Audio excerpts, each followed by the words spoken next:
তার আব্বার জন্য এই কথা বলে দোয়া করতেন যে রোহে পেদরাম সাদকে মি গুফতে ব ওস্তাদ, রোহে পেদরাম সাদকে মি গুফতে ব ওস্তাদ, ফরজান্দে মোরা ইশক বেয়া মুজদিগার হেজ, ফরজান্দে মোরা ইশক বেয়া মুজদিগার হেজ। আল্লাহ, আমার আব্বার রূহকে তুমি কবর জগতে, হাসর মাঠে, আখিরাতে খুব সুখ শান্তিতে রাখো। কেন দোয়া? আমার ছোটবেলা আমার হাত ধরে মক্তবের হুজুরের কাছে নিয়ে আসছেন, এসে বললেন কি, ফরজান্দে মোরা ইশক বেয়া মুজদিগার হেজ, হুজুর আমার ছেলেকে আপনার সুপর্দ করে গেলাম, তাকে আল্লাহর মহব্বত শিখাবেন। মক্তবে কোরআন পড়া মানে আল্লাহর মহব্বত শিখা। তা হযরত জানজানবী রহমতুল্লাহ আলাইহি মক্তবে পড়াইতেন। মাঝে মধ্যে লোকেরা মুরিদ হইতে আসতো, তো হুজুরে মুরিদ করে বলতেন চোখ বন্ধ করো। মুরিদ চোখ বন্ধ করতে, হযরত নিজেও চোখ বন্ধ করতেন, তাওয়াজ্জু দিতেন। মক্তবের ছেলেরা এগুলো দেখে, হুজুরে কিভাবে মুরিদ করে, কিভাবে তাওয়াজ্জু দেয়, এগুলো দেখে। একদিন হুজুর ছেলেদেরকে বসায় কোথাও গেছেন কোনো কাজে, এই সুযোগে মক্তবের ছেলেদের মধ্যে যে বড় হে সাজে পীর, বাকি সবাইরই মুরিদ বানাইছে। বানায় চোখ কাটো, সবাই চোখ বন্ধ, হেও চোখ বন্ধ, তাওয়াজ্জু দেয়। এই সময় হুজুর এসে হাজির, দেখা যায় আশ্চর্য দৃশ্য, সব ছাত্র চোখ বন্ধ করে বসে আছে। এই কি হয়েছে তোমাদের চোখ বন্ধ কেন? হে সর্বনাশ, চোখ খুলে দেখে যে হুজুর। আর সব ছাত্রকে হুজুর হে আমাদেরকে মুরিদ বানাইছে, ও বলছে চোখ খাটতে, তাই খাটছে, তাওয়াজ্জু দেয়। যে পীর হয়েছিল একই হুজুর নিয়ে হুজুরে ঢুকলেন। আল্লাহ, ঢুকে বললেন চোখটা বন্ধ করো তো। ওই ছেলে চোখ বন্ধ করে মাত্র চিৎকার দিয়ে বেহুশ হয়ে গেছে। হুঁশ আসার পরে জিজ্ঞেস করা হলো কি ব্যাপার, বেহুশ হইলা কেন, চিৎকার দিলা কেন? হুজুর যখন বললেন চোখ বন্ধ করো, চোখ বন্ধ করে দেখি পুরো দুনিয়া যেন আমার হাতের তালু। আটলান্টিক মহাসাগরের তলায় কোন বালিকণা কিভাবে নড়তেছে আমি এখানে বসে দেখতেছিলাম।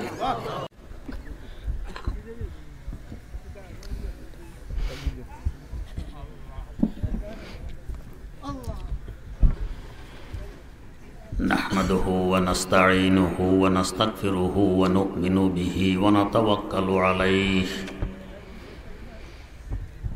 ওয়া নাউযু বিল্লাহি মিন শুরুরি আনফুসিনা ওয়া মিন সাইয়্যাতি আ'মালিনা মান ইয়াহদিহিল্লাহু ফালা মুদিল্লা লাহু ওয়া মান ইউদ্লিলহু ফালা হাদিয়া লাহু ওয়া নাশহাদু আল্লা ইলাহা ইল্লাল্লাহু ওয়াহদাহু লা শারীকা লাহু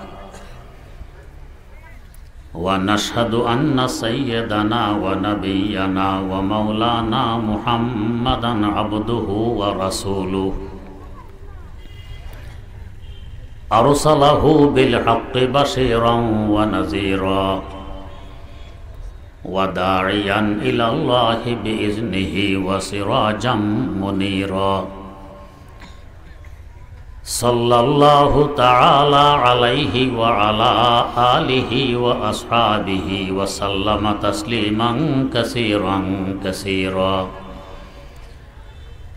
আম্মা বা'দু ফাআউযু বিল্লাহি মিনাশ শাইতানির রাজীম বিসমিল্লাহির রহমানির রহিম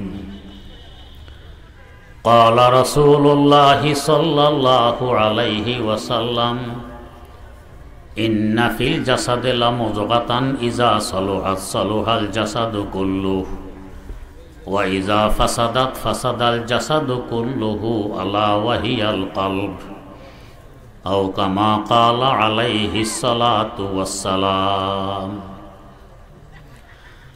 আল্লাহুম্মা সাল্লি আলা সাইয়্যিদিনা মুহাম্মাদিন ওয়া আলা আলি সাইয়্যিদিনা মুহাম্মাদ কামা সাল্লাইতা আলা সাইয়্যিদিনা ইব্রাহিম ওয়া আলা আলি সাইয়্যিদিনা ইব্রাহিম ইন্নাকা হামিদুম মাজিদ।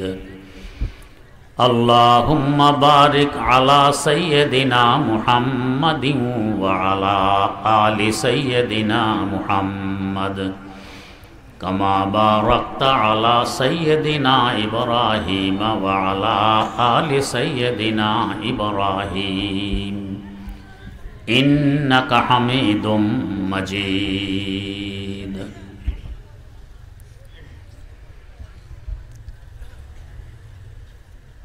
জ্ঞান বুদ্ধির ডিপু, জ্ঞান বুদ্ধির মূল কেন্দ্র আমরা মনে করে থাকি ব্রেন, মাথায় থাকে। আমার আল্লাহ বলেন কলব, যা সিনায় থাকে। সিনাকে আরবিতে বলে সদর। সদর মানে প্রেসিডেন্ট। প্রেসিডেন্ট ভবন রাজধানীতে হয়, রাষ্ট্রের বর্ডারে প্রেসিডেন্ট ভবন হয় না। রাজধানী যদি বর্ডারে থাকে, যে কোনো সময় শত্রু আক্রমণ করতে পারে, দখল করে নিলে পুরো দেশ দখলে চলে যাবে। তাই রাজধানী থাকে দেশের মধ্যখানে, সহজে যাতে শত্রু দখল করতে না পারে। আল্লাহ পাক আমাদের কলবকে রাজধানীতে ফিট করে দিলেন, সিনার ভিতরে। পায়ের গোড়া দিয়ে যদি কেটে ফেলে দেন, চিকিৎসা করলে আপনি বাঁচতে পারেন, মরবেন না। কিন্তু এর উপরে কোনো অঙ্গ কেটে ফেলে দিলে, পেট কেটে ফেলে দিলে বাঁচবেন না, মাথা কেটে ফেলে দিলে বাঁচবেন না, সিনা কেটে ফেলে দিলে বাঁচবেন না। মূল দেহ কোমর থেকে মাথা পর্যন্ত, এটার মধ্যখান হলো সিনা, রাজধানী। রাজধানীতে থাকতে দিলেন কলবকে, সে হলো প্রেসিডেন্ট, মূল বুদ্ধির কেন্দ্র। কেউ বলবেন যে ইসলাম বাস্তবসম্মত একটি দিন, এই দিনে অবাস্তব কোনো কথা পাওয়া যাবে না। আমরা বাস্তবে দেখি, ব্রেন হলো বুদ্ধির কেন্দ্র, বিদ্যার কেন্দ্র। আল্লাহ বলেন কলব বুদ্ধির কেন্দ্র, বিদ্যার কেন্দ্র। লাহুম কুলুবুন লা ইয়াফকাহুনা বিহা। কাফের মুশরিক নাস্তিকদের সম্পর্কে বলছেন, এদের কলব আছে, এরা কলব দিয়ে বোঝে না, বোঝার চেষ্টাও করে না। তো আল্লাহ বলেন বুঝার মূল কেন্দ্র হলো কলব, আমরা মনে করি ব্রেন। স্ট্রোক করলে দেখা যায় বুদ্ধিশুদ্ধি থাকে না, আলাবলা হয়ে যায়। বাস্তব পরিপন্থী কথা যেন আল্লাহ পাক বলে দিলেন। কথাটি বুঝার লক্ষ্যে একটি ছোট্ট ঘটনা বলছি। আমাদের দেশে বর্তমানে হাদিস বিষয়ে যাকে সবচেয়ে বড় আলেম মানা হয়, বাস্তবেও তিনি সবচেয়ে বড় আলেম। তিনি হলেন জনাব মাওলানা আব্দুল মালেক সাহেব। আমাদের একখানে বাড়ি, আমরা একই মাদ্রাসায় লেখাপড়া করেছি এক সময়ে। তিনি যখন ছোট, তার আব্বা তাকে নিয়ে মাহফিলে এসেছেন ওয়াজ শুনতে। মাহফিলের পিছনে জায়গা পেয়ে ওইখানে বসে গেছেন। বাঁশের আগায় মাইকের হরন বাঁধা। কিছুক্ষণ পর তিনি তার আব্বাকে বলতেছেন, আব্বা, হুজুরকে বাঁশের আগা থেকে নামাবে কিভাবে? আব্বা তেমন ভ্রুক্ষেপ করলেন না। একটু পরে আবার, আব্বা, হুজুরকে বাঁশের আগা থেকে নামাবে কিভাবে? একটু পরে আবার। এবার ওনার আব্বা বললেন, কেন বাঁশের আগা থেকে নামাইতো? হুজুর যে বাঁশের আগায় বসে বসে ওয়াজ করতেছেন, নামাবে কিভাবে? আসলে হুজুর বাঁশের আগায়, হুজুর তো স্টেজে। তো উনি কেন বাঁশের আগা বুঝতেছেন? আওয়াজ তো ওখান দিয়ে বেরিয়ে আসতেছে, যেহেতু হরন ওখানে বাঁধা। উনি ছোট্ট মানুষ, অতটুকু বুঝ এখনো হয়নি, তাই উনি বুঝতেছেন হুজুর বাঁশের আগায় বসে বসেই ওয়াজ করতেছেন। কিন্তু আপনারা কি একথা ভাববেন যে হুজুর বাঁশের আগায় বসে ওয়াজ করেন? হুজুর স্টেজে। তেমনিভাবে বিদ্যা বুদ্ধির মূল কেন্দ্র হলো আমাদের কলব, আমাদের হার্ট, আমাদের দিল। ব্রেন হলো এর হরণ। বুদ্ধিটা ব্রেন দিয়ে প্রকাশ পায়, মূল কেন্দ্র কিন্তু আমাদের কলব। যাদের বিদ্যা বুদ্ধির গভীরতা নেই, এরা মনে করে বুদ্ধির মূল কেন্দ্র ব্রেন। আর যাদের গভীরতা আছে এরা বোঝে না, ব্রেন নয়, মূল কেন্দ্র হলো হার্ট, মূল কেন্দ্র কলব। তাই রাসূল আকরাম সাল্লাল্লাহু আলাইহি ওয়াসাল্লাম বলেছেন যে আমাদের দেহে একটি গোশতের টুকরা আছে, এটা ঠিক হয়ে গেলে পুরা দেহ ঠিক, নষ্ট হয়ে গেলে পুরা দেহ নষ্ট। এই টুকরাটির নাম হইল কলব, হার্ট। বোঝা গেল পরিষ্কারভাবে বিদ্যা বুদ্ধির মূল কেন্দ্র হইল আমাদের হার্ট আর কলব। তাই দেখা গেছে দুনিয়ার মানুষগুলো দুই ভাগে বিভক্ত। এক ভাগের মেহনত চলে ব্রেনে, আর এক ভাগের মেহনত চলে কলবে। ব্রেন নিয়ে যারা মেহনত করে, পরিশ্রম করে, এদেরকে বলা হয় বিজ্ঞানী, এদেরকে বলা হয় বুদ্ধিজীবী। কলব নিয়ে যারা মেহনত করে, কলব নিয়ে যারা পরিশ্রম করে, এরা হযরতে আম্বিয়ায়ে কেরাম আলাইহিমুসসালাতু ওয়াসসালাম, তাদের ওয়ারিস এবং উত্তরসূরি হিসাবে আলেম সমাজ। এই দুই সম্প্রদায়ের মেহনত চলে কলবে। বিজ্ঞানী আর বুদ্ধিজীবী এই দুই সম্প্রদায়ের মেহনত চলে ব্রেনে। ব্যবধান কত! যারা কলব নিয়ে মেহনত করে না, শুধু ব্রেন নিয়ে মেহনত করে, এদের সবচেয়ে বড় সমস্যা হলো নিজের মালিক চিনে না। কে আমার মালিক, কে আমাকে সৃষ্টি করলো, কে আমাকে খাওয়ায়, মালিক চিনে না। কে খাওয়ায় তাকে চিনে না। বুদ্ধিশুদ্ধির কত অভাব চিন্তা করুন। একজন মহিলা এক হুজুরকে দাওয়াত করেছে খানা খাওয়াবে। হুজুর গেছেন মহিলার ঘরে। মহিলা পর্দানিসীন, কিন্তু খাবার পরিবেশন করার মতো কোনো পুরুষ তার ঘরে নেই। এখন পর্দাও রক্ষা করতে হবে, হুজুরের খাবারেরও ব্যবস্থা করতে হবে। কিং কর্তব্য বিমূঢ় হয়ে মধ্যখানে একটি পর্দা ঝুলিয়ে এক পাশে মহিলা আর এক পাশে হুজুরকে বসার ব্যবস্থা করে দেয়। এবার মহিলা পর্দার নিচ দিয়ে বিরিয়ানির গামলা ঠেলে দেয়, মাছের বাটি ঠেলে দেয়, গোস্তের পেয়ালা ঠেলে দেয়। হুজুর খান। হুজুরের সাথে একটি ছোট্ট ছেলে খাওয়া দাওয়া বন্ধ করে আশ্চর্য হয়ে পর্দার দিকে তাকিয়ে বসে আছে। একটু পর হুজুর জিজ্ঞেস করলেন, এই বেটা, খাওয়া দাওয়া বন্ধ করে ওই দিকে কি দেখো? বাচ্চা জবাব দেয়, পর্দা দেখি। কি হয়েছে পর্দা? হুজুর দেখেন না, এমন পর্দা মহিলা পাইল কোথায়? পর্দার ভিতর থেকে বিরিয়ানি বের হয়, পর্দার ভিতর থেকে মাছ বের হয়, গোশত বের হয়। এমন একটি পর্দা যদি আমরা পাইতাম, বিরিয়ানি বের করতাম আর খাইতাম, মাছ গোশত বের করতাম আর খাইতাম। আর কি কোনো চিন্তা ছিল? এই পর্দা পাইল কই? হুজুর বলেন, ব্যাক কলার ঘরের ব্যাক কল। বিরিয়ানি পর্দা থেকে বের হয়, তোর দৃষ্টি পর্দা পর্যন্ত সীমিত। তাই তুই দেখছিস পর্দা থেকে বের হয় বিরিয়ানি, পর্দা থেকে বের হয় মাছ গোশত। পর্দার ওই পাশে একজন মানুষ বসে আছে, ও ঠেলে দেয়। সে ঠেলে না দিলে পর্দার কি বাফের ক্ষমতা আছে বিরিয়ানি বের করতে পারে? তেমনি ভাবে যাদের বুদ্ধিশুদ্ধি কম, যাদের বিদ্যা কম, এরা মনে করে জমিন আমার রিজিকের ব্যবস্থা করে, ফসল উৎপাদন করে জমিন। চাকরি আমাকে খাওয়ায়, বেতন পাই সেখান থেকে খাই। ব্যবসা বাণিজ্য আমাকে খাওয়ায়। যাদের বিচক্ষণতা আছে এরা বোঝে না এগুলো সব পর্দা। এর পিছনে আমার মাওলার কুদরতের হাত।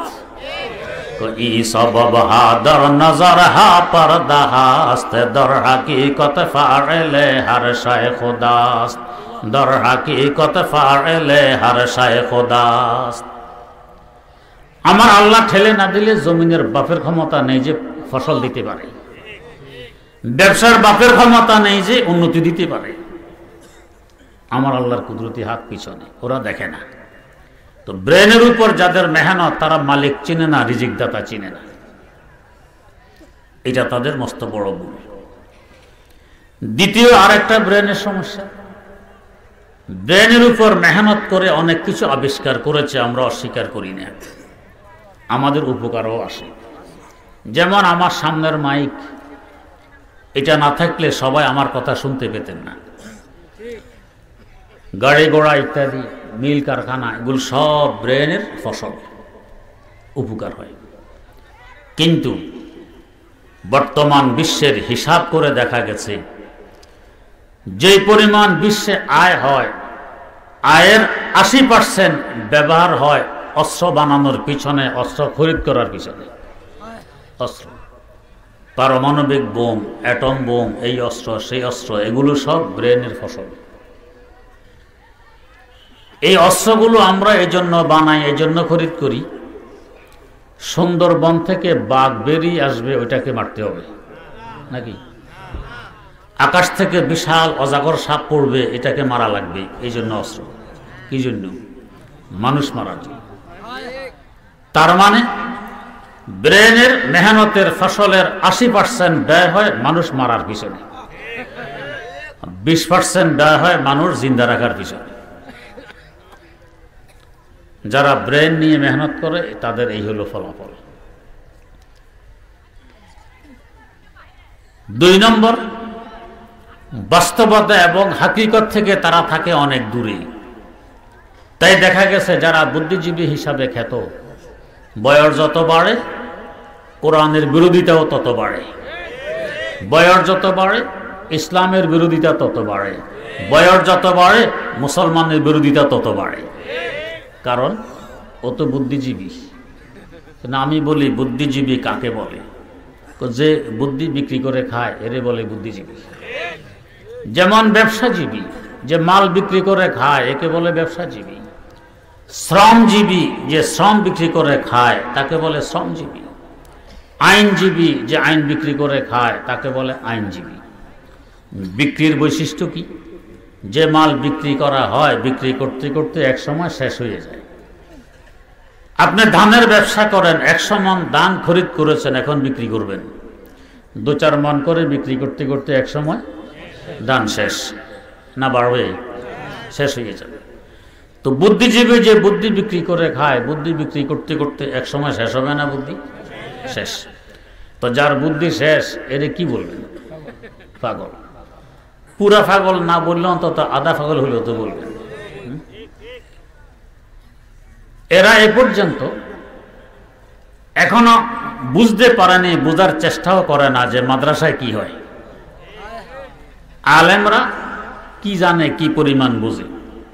ওদের দৃষ্টিতে আলেমরা কোরআন শরীফ পড়তে পারে, এরপরে নামাজ পড়া, এই তো আলেমের বিদ্যা, বুদ্ধির দৌড় শেষ। একজন সচিব, তার কাছে কোনো কাজে একজন আলেম গেছেন, আলেম একটু তাড়াহুড়া করতেছেন, সচিব জিজ্ঞেস করে এত তাড়াহুড়া করতেছেন কারণ কি? আমার মাদ্রাসায় পরীক্ষা আছে, আমাকে গিয়ে পরীক্ষা নিতে হবে, তাই তাড়াহুড়া। কই কি মাদ্রাসায় আবার পরীক্ষা হয়? পরীক্ষা হয় না মানে? আমি মাদ্রাসায় পড়েছি, পরীক্ষা তো কখনো দেখিনি। আপনি মাদ্রাসায় পড়েছেন? কয় হ। কি মাদ্রাসায় পড়েছেন? ফোরকানিয়া মাদ্রাসায়। চিন্তা করি, ফোরকানিয়া মাদ্রাসায় পড়েছে, তো ফোরকানিয়া কি পরীক্ষা হয়? এত মক্তব আলিফ বাতা সা পড়ায়, উনি মনে করছেন এতটুকুই মাদ্রাসার পড়া শেষ। এই তো বিদ্যা বুদ্ধির দৌড়, এটা ব্রেনের মেহনতের ফসল। এমনই এক বুদ্ধিজীবী মাদ্রাসায় এসেছে, পরীক্ষা করবে এখানে কি হয়, এদের বুদ্ধিশুদ্ধি কেমন, লেখাপড়ার মান কেমন, পরীক্ষা করবে। তো মাদ্রাসায় এসে ছাত্রদেরকে সামনে নিয়ে প্রশ্ন করলেন, আমি 12টা বাজে আমার অফিস থেকে রওনা হলাম, 3টা বাজে তোমাদের মাদ্রাসায় পৌঁছলাম, বলো তো আমার বয়স কত? আমি 12টা বাজে আমার অফিস থেকে রওনা হলাম, 3টা বাজে তোমাদের মাদ্রাসায় পৌঁছলাম, বলো তো আমার বয়স কত? একজন তালেবুল এলেম দাঁড়ায় বলছেন, স্যার আপনার বয়স 60 বছর। 60 বছর কি করে বুঝলে? কয়, জি জনাব, আমাদের বাড়িতে একজন আদা পাগল আছে, ওর বয়স 30 বছর। আপনার যে পুরা, তাই আপনার 60 বছর। না হয় 12টা বাজে অফিস থেকে রওনা হয়ে 3টা বাজে মাদ্রাসায় পৌঁছার সাথে বয়সের কি সম্পর্ক? আমি শিওর আপনি 60। এখন বুঝে এসে গেছে এখানে কি হয়, এদের বিদ্যা বুদ্ধির দূর কত গভীর। তো ব্রেন নিয়ে যারা মেহনত করে, তাদের এই মেহনত বুদ্ধিজীবী হয়ে এক সময় বুদ্ধি বিক্রি করতে করতে বুদ্ধি শেষ হয়ে যায়। তাই কোরআনের বিরোধিতা, ইসলামের বিরোধিতা, আলেম সমাজের বিরোধিতা আরম্ভ করে দেয়। ব্রেনের ফসল। পক্ষান্তরে যারা কলব আর হাত নিয়ে মেহনত করে, এদের এই মেহনতের বরকতে লক্ষ কোটি অমানুষ মানুষে পরিণত হয়। বিভিন্ন সেমিনারে আমাদেরকে যেতে হয়, প্রশ্ন উত্তর পর্ব থাকে, জিজ্ঞেস করে কওমি মাদ্রাসায় কি করে। আমি জবাব দিই, অমানুষকে মানুষ বানায়। অমানুষকে মানুষ বানায়, এটা মানুষ বানানোর কারখানা। হাটের উপরে মেহনত, কলবের উপরে মেহনত। যে ফারুক আজম ওমর রাদিয়াল্লাহু তাআলা আনহু নিজে বলেন যে এক সময় ওট চড়ানোর যোগ্যতা আমার ছিল না, আমার আব্বা আমাকে বকুনি দিত, অযোগ্য, ওট চড়াতে জানে না। কলবের মেহনতে সেই ওমর এক সময়ে অর্ধজাহানের ক্ষমতা পরিচালনা করে গেছেন, অর্ধজাহানের রাখালি করে গেছেন। এটা কলবের মেহনতের বরকত। গেছেন তো গেছেন। সিরিয়ার রাজধানী দামেস্ক মুসলমানরা ঘেরাও দিয়ে আছে, কিল্লা খ্রিস্টানদের দখলে, কিল্লা জয় করতে পারতেছে না। অনেকদিন যাবৎ কিল্লা ঘেরাও। শেষমেশ খ্রিস্টান নেতা নেত্রীরা শর্ত দিল, তোমাদের খলিফা ওমর যদি সশরীরে এখানে এসে সন্ধিপত্রে সিগনেচার করে, তাহলে আমরা কিল্লা ছেড়ে দিতে পারি, এর আগে ছাড়া হবে না। সংবাদ মদিনায় আসলো খ্রিস্টানদের এই শর্ত। অর্ধজাহানের ক্ষমতার মালিক রওনা হয়ে গেলেন।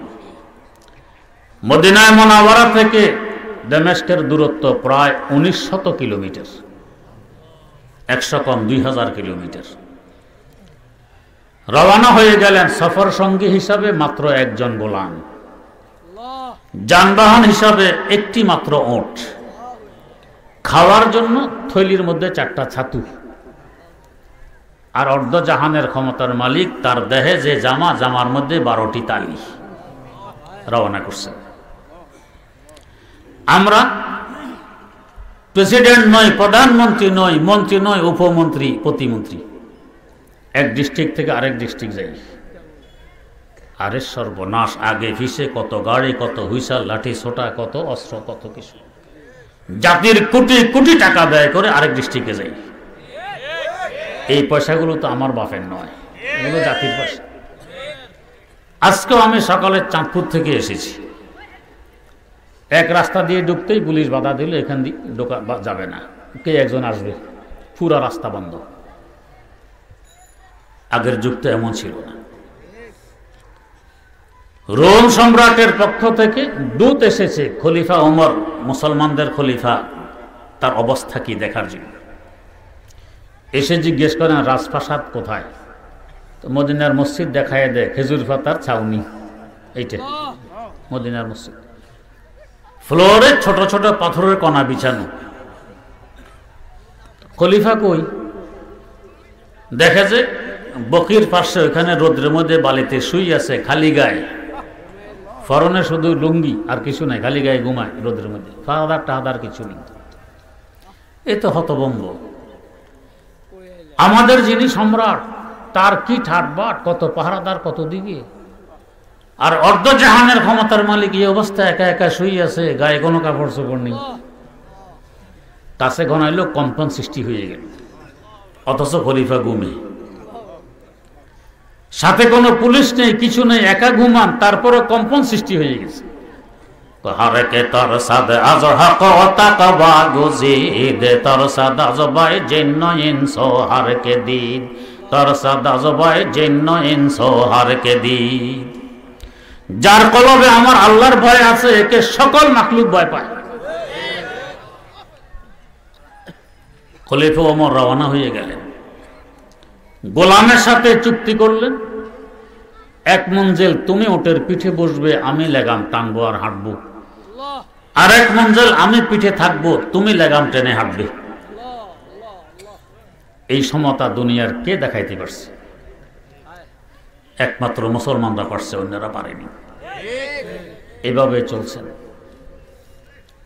সিরিয়ার দারবান্তে পৌঁছে গেলেন মুসলমান মুজাহিদরা, এগিয়ে নেয়ার জন্য বেরিয়ে এসেছে। দেখে যে খলিফার গায়ে তালিওয়ালা জামা, তাও 1 2টি নয় 12টি তালি। রোম সম্রাটের রাজ্য, এরা তো খলিফাকে কি মনে করে? যদি এই অবস্থা দেখে ও তালিওয়ালা, তাহলে আমাদের তো ইজ্জত থাকে না। ভালো একটি জামা ব্যবস্থা করে দিলেন, হুজুর এটা গায়ে দেন। বড়দের স্বভাব, ছোটদের মন ভাঙে না। নিজের জামা খুলে ভালো জামাটি গায়ে দিলেন, গায়ে দিয়েই আবার ওই ভালো জামাটি খুলে রেখে নিজের তালিওয়ালা জামাটি আবার গায়ে দিয়ে বললেন, তোমাদের জামা তোমাদের মোবারক হোক, আমার জামা আমাকে গায়ে দিতে দাও। ব্যাপার কি? আমার তালিওয়ালা জামায় যে নূর পরিলক্ষিত হয় ওটা তোমাদের ভালো জামার মধ্যে দেখা যায় না। চলছে আল্লাহ পাকের মর্জি। শেষ মঞ্জিল হযরত ওমরের ভাগে পড়লো লেগাম টানা আর হাঁটা, গোলামের ভাগে পড়লো ওটের পিঠে বসা। গোলাম বলছে, হুজুর আমি লেগাম টেনে চলি, আপনি পিঠে বসে থাকুন। অসম্ভব, এটা তোমার হক। আমার হক আমি ছেড়ে দিয়েছি স্ব ইচ্ছায়, আপনার তো বাধ্য করেননি। এটা তুমি জানো, আমার তোমার খোদা জানে। এক সময় ঘটনাগুলো ইতিহাসও লিপিবদ্ধ হবে। মানুষ মনে করবে ওমর ক্ষমতার বল দেখাইয়ে 2 মঞ্জিল গোলামকে হাঁটাইয়েছে আর নিজে ওটের পিঠে বসে এসেছে। এই কলঙ্ক আমার ইতিহাসে থাকবে, এটা হবে না। কিছুতে রাজি হলেন না। ওটের লাগাম তার হাতে, গোলাম পিঠে। কিল্লার কাছে পৌঁছে গেছেন। খ্রিস্টান নেতা নেত্রীরা, পাদ্রীরা পাশির উপর থেকে তাকাইয়াছে, মুসলমানদের খলিফা আসতেছে। ওদের তো ধারণা কি শান শওকত নিয়ে আসবে, মিছিল নিয়ে আসবে। দেখে যে এক বেটার হাতে ওটের লাগাম, গায়ে 12টি তালিওয়ালা জামা, আরেক বেটা ওটের পিঠে বসে আছে। আর 1900 কিলোমিটার সফর করে এসেছেন। কি অবস্থা হবে চেহারা সুরতে? আরামের জায়গা নেই, ছায়ার ব্যবস্থা নেই, পানির ব্যবস্থা নেই, বিশ্রামের ব্যবস্থা নেই। কি অবস্থা হবে? হাকিমুল উম্মত মুজাদ্দিদুল মিল্লাত হযরত শাহ আশরাফ আলী থানভী রাহমাতুল্লাহ আলাইহি আল ইফতার মধ্যে উল্লেখ করেছেন, কিল্লার পাশিরের কাছে গেলে নেতা নেত্রী আর পাদ্রীরা চাবি নিক্ষেপ করে দিয়ে দিল। ওমর চাবি নিয়ে যাও, কিল্লা তোমার। শুধু কিল্লা নয়, আমাদের কল্লাও তোমার, এটা তোমাকে দিয়ে দিলাম। আমরা পড়ে নিচ্ছি লা ইলাহা ইল্লাল্লাহু মুহাম্মাদুর রাসূলুল্লাহ। জিজ্ঞেস করা হলো, এখনো তো খলিফা ওমর সন্ধিপত্রে সিগনেচার করেনি, তোমাদেরকে তার দ্বীনের দাওয়াত দেয়নি, আগে কিল্লা দিয়ে দিলে, আগে তার দ্বীন গ্রহণ করে নিলে, কারণ কি? পাদ্রীরা জবাব দেয়, আমাদের ধর্মীয় গ্রন্থে উল্লেখ আছে, লেখা আছে, এক জমানায় আরব থেকে এমন এক মহামানবের পদার্পণ ঘটবে যার গায়ে থাকবে 12টি তালিওয়ালা জামা, যার হাতে থাকবে ওটের লাগাম। এই মহামানব দামেস্কের জমিনে পা রাখলে দুনিয়ার কোনো শক্তি নেই যে জমিন তার থেকে ফিরিয়ে রাখতে পারে। এই জমিন তার দখলে চলে যাবে। এর পাশাপাশি একথাও লিখিত আছে, এই মহামানব যে ধর্মের অনুসারী হবে সে ধর্ম হবে হক এবং সত্য ধর্ম। হক যখন বুঝে এসেছে, এই মহামানবের মধ্যে দেখি 12টি তালিওয়ালা জামা, তার হাতে দেখি ওটের লাগাম, ভয় নেই, ভীতি নেই। তার চেহারা দেখলে অন্তর সাক্ষী দেয় লোকটা হবে হক এবং সত্য। হক বুঝে আসলে মেনে নেয়া তার বুদ্ধির পরিচয়। তা আমরাও সে হক মেনে নিলাম, লা ইলাহা ইল্লাল্লাহু মুহাম্মাদুর রাসূলুল্লাহ। तो जो न थे खुद राह पर गैरों के हादी बन गए, क्या नजर थी जिसने मुर्दों को मसीहा कर दिया, क्या नजर थी जिसने मुर्दों को मसीहा कर दिया। আগে নিজে ছিলেন ভ্রষ্ট, শাহেদ আলমের কল্যাণ নেওয়ার জন্য বেরিয়ে আসছেন তলোয়ার হাতে নিয়ে, আর এখন তার মাধ্যমে অসংখ্য আত্মার রোগীর চিকিৎসা হয়ে যায়। কলবের মেহনতের ফল। তো ব্রেনের মেহনত 80% পৃথিবীর আয় ব্যয় করে মানুষ মারার পিছনে, আর কলবের মেহনত লক্ষ কোটি অমানুষকে মানুষ বানায়। ব্রেনে আর কলবে ব্যবধান। হযরত আম্বিয়া কেরাম আলাইহিমুস সালাতু ওয়াস সালামের মেহনত হইতো কলবের উপরে, তাদের ওয়ারিসার উত্তরসূরি হিসাবে আলেম সমাজের মেহনত চলে কলবের উপরে। ইন্না ফিল জাসাদে লামুযগাতান ইযা সালুহাত সালুহাল জাসাদু কুল্লুহু ওয়া ইযা ফাসাদাত ফাসাদাল জাসাদু কুল্লুহু আলা ওয়াহিয়াল কলব। কলব ঠিক করো, সব ঠিক। কলব নষ্ট হইলে সব নষ্ট। তাদের মেহনত কলবের উপর। এই কলবের উপরে মেহনতটা সহজ করার লক্ষ্যেই পীর মুরিদের সিলসিলা। এরা মেহনত কলবের উপরে করায়। হক্কানি পীরের মেহনত চলে মুরিদের কলবের উপরে, তাওয়াজ্জু চলে মুরিদের কলবের উপরে। কেমন তাওয়াজ্জু! আল্লাহু আকবার। আমাদের এই চিশতিয়া তরিকার মুরব্বী হযরত নূর মোহাম্মদ ঝঞ্ঝানবী রাহিমাহুল্লাহ, গত বছর আল্লাহ পাক তৌফিক দিয়েছিলেন তার মাজার জিয়ারতের। ভারতের উত্তরপ্রদেশে জঞ্জানা শরীফে তার মাজার। তার অদূরে আরেক বুজুর্গের মাজারও আছে। একজন সাহেবে কাশফ কারামাত বুজুর্গ হযরত জঞ্জানবীর মাজার জিয়ারত করতে এসে বলতেছেন, ওই মাজারওয়ালার আদব রক্ষার্থে তিনি নিজের নূরকে চিপে ধরে রেখে দিয়েছেন। যদি ওই মাজারওয়ালা এখানে কাছে না থাকতো, তার নূরে পুরো এলাকা নুরানি হয়ে যেত। হযরত জঞ্জানবী পড়াইতেন মক্তবে। এটা মুসলমানদের ঐতিহ্য, 1000 বছর থেকে চলে আসতেছে ঐতিহ্য। মুসলমানের ছেলেরা সকালে মক্তবে পড়বে। আজ আমাদের সে ঐতিহ্য ধ্বংসের পথে। বিভিন্ন বিজাতিরা সুন্দর সুন্দর ব্যানার নিয়ে এসেছে, আমাদের বাচ্চাদেরকে শিখাবে। 10টা 10:30টায় শিখালে অসুবিধা কি? সকাল 6টা 7টায় কেন শিখাইতে হবে?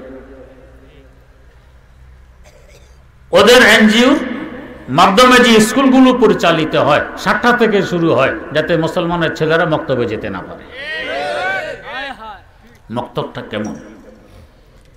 ইমামুল হিন্দ শাহ ওলিউল্লাহ মুহাদ্দিস দেহলভী রহমতুল্লাহ আলাইহির বড় সাহেবজাদা সিরাজুল হিন্দ শাহ আব্দুল আজিজ মুহাদ্দিস দেহলভী রহমতুল্লাহ আলাইহি তার আব্বার জন্য এই কথা বলে দোয়া করতেন যে রোহে পেদরাম শাদকে মি গুফতে ব ওস্তাদ, রোহে পেদরাম শাদকে মি গুফতে ব ওস্তাদ, ফরজান্দে মোরা ইশক বেয়া মুজদিগার হেজ, ফরজান্দে মোরা ইশক বেয়া মুজদিগার হেজ।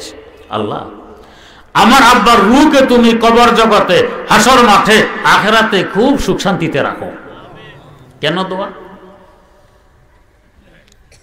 আমার ছোটবেলা আমার হাত ধরে মক্তবের হুজুরের কাছে নিয়ে আসছেন, এসে বললেন কি, ফরজান্দে মোরা ইশক বেয়া মুজদিগার হেজ, হুজুর আমার ছেলেকে আপনার সুপর্দ করে গেলাম, তাকে আল্লাহর মহব্বত শিখাবেন। মক্তবে কোরআন পড়া মানে আল্লাহর মহব্বত শিখা। তা হযরত জঞ্জানবী রহমতুল্লাহ আলাইহি মক্তবে পড়াইতেন। মাঝে মধ্যে লোকেরা মুরিদ হইতে আসতো, তো হুজুরে মুরিদ করে বলতেন চোখ বন্ধ করো। মুরিদ চোখ বন্ধ করতে, হযরত নিজেও চোখ বন্ধ করতেন, তাওয়াজ্জু দিতেন। মক্তবের ছেলেরা এগুলো দেখে, হুজুরে কিভাবে মুরিদ করে, কিভাবে তাওয়াজ্জু দেয়, এগুলো দেখে। একদিন হুজুর ছেলেদেরকে বসায় কোথাও গেছেন কোনো কাজে। এই সুযোগে মক্তবের ছেলেদের মধ্যে যে বড়, হে সাজে পীর, বাকি সবারই মুরিদ বানাইছে। বানায় চোখ কাটো, সবাই চোখ বন্ধ, হেও চোখ বন্ধ, তাওয়াজ্জু দেয়। এই সময় হুজুর এসে হাজির। দেখা যায় আশ্চর্য দৃশ্য, সব ছাত্র চোখ বন্ধ করে বসে আছে। এই কি হয়েছে তোমাদের চোখ বন্ধ কেন? হে সর্বনাশ, চোখ খুলে দেখে যে হুজুর। আর সব ছাত্রকে হুজুর হে আমাদেরকে মুরিদ বানাইছে, ও বলছে চোখ খাটতে, তাই খাটছে। তাওয়াজ্জু দেয়। যে পীর হয়েছিল একই হুজুর নিয়ে হুজুরে ঢুকলেন।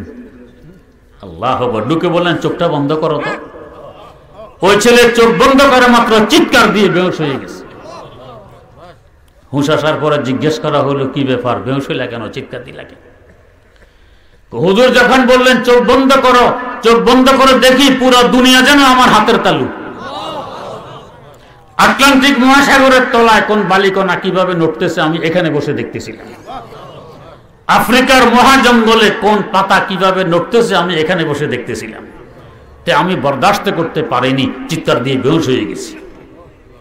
কলমের উপরে তাওয়াজ্জু। তো হক্কানি পীর মুরিদি এটা কলমের উপরে মেহনত করে। মানুষের কলব ঠিক হবে তো পুরা দুনিয়া ঠিক হবে, কলব নষ্ট তো দুনিয়া নষ্ট। ব্রেন আর কলবের ব্যবধান। কোরআনে কারীম থেকে নিয়ে হাদিস শরীফ, ফিকহের কিতাব, তাসাউফের কিতাব, যে কোনো কিতাব পড়ুন, অ্যাকশন করবে কলমে। যেহেতু কলম মধ্যখানে, তার প্রভাব পুরো দেহে ছড়িয়ে পড়বে। আমার একজন উস্তাদ হযরত হাফেজ সালেহ আহমদ দামাত বারাকাতুহু অসুস্থ, আল্লাহ সুস্থতার সাথে দীর্ঘ হায়াত দান করুন। তিনি আমাকে শুনাইছেন ওনার এক রোগের কথা। উনি মসনবী শরীফের আশেক, প্রেমিক, খুব জক ও শৌকের সাথে, ফুর্তির সাথে মসনবী পড়েন। উনি বলেন যে আমার মাথা থাকে গরম, চুল পড়ে যায়, এমনি নাড়া দিলে সামনে কালো হয়ে যায়, এরকম চুল পড়ে, চিকিৎসা করে কাজ হয় না। একদিন মুন্সিরহাট বাজারে অচেনা এক লোক আমার সামনে এসে পথ বন্ধ করে দাঁড়িয়ে গেল। দাঁড়ায় বলতেছে, হুজুর আপনি মনে হয় মসনবী শরীফ পড়েন। আমি তো তাকে চিনি না। ওরা হ্যাঁ মসনবী পড়ি। 40 দিন মসনবী পড়া বন্ধ রাখবেন, এই 40 দিন শুধু দুরূদ শরীফ পড়তে থাকবেন, মাথার চুল পড়া বন্ধ হয়ে যাবে, মাথা ঠান্ডা থাকবে। এই লোক আমাকে চিনে না, আমি তাকে চিনি না, সে আমাকে চিকিৎসা বলে। মনে ধরল, আচ্ছা আমল করে দেখি। 40 দিন মসনবী শরীফ পড়া বন্ধ রাখলাম, দুরূদ শরীফ পড়তে থাকলাম, ঠিকই দেখি এখন মাথা ঠান্ডা, চুল পড়া বন্ধ। আল্লাহর এক বান্দার কলব থেকে বেরিয়ে আসছে ইশকের আগুন, মসনবীতে আমানত।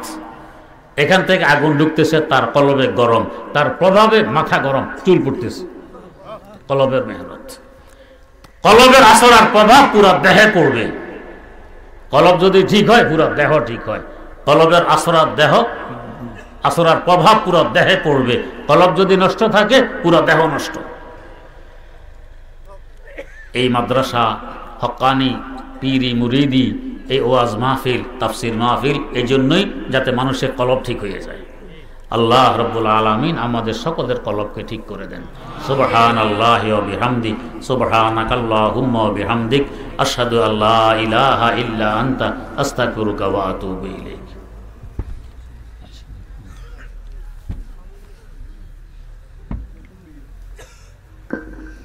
আলহামদুলিল্লাহ।